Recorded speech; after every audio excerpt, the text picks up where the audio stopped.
Plongez dans le Luçon de 1913, c'est ce que vous propose l'Office de tourisme du pays de Luçon et de la mer, en partenariat avec Luçon Patrimoine durant cet été. Les visites théâtralisées vous permettent donc de découvrir les principaux lieux historiques de la ville à travers des explications classiques, mais aussi des scénettes jouées par différents protagonistes luçonnais de 1913, une année importante pour la ville. 1913, le château d'eau, il est en construction.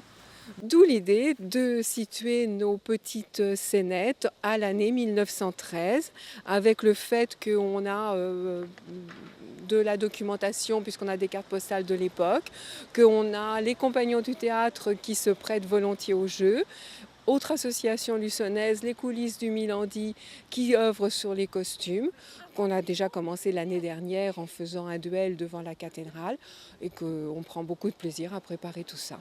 Au fil des haltes, les acteurs emportent donc les visiteurs dans leur vie à Luçon au début du siècle.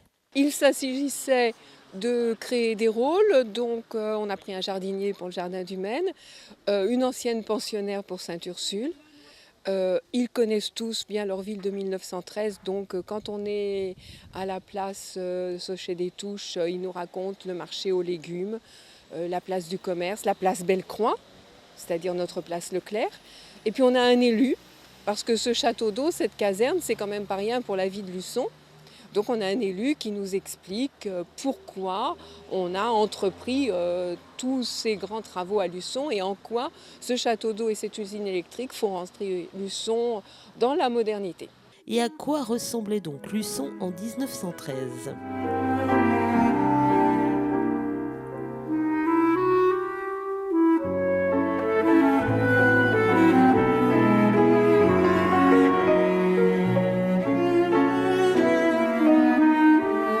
Les mêmes rues, mais qui ne s'appellent pas de la même façon.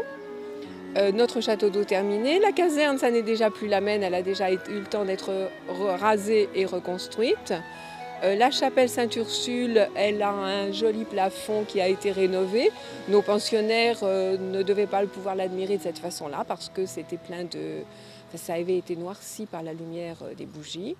Le jardin du Maine, il évolue, les jardiniers s'investissent beaucoup. C'était une ville commerçante, ville de foire. Sur la place Bellecroix, marché de gros aux œufs et aux volailles.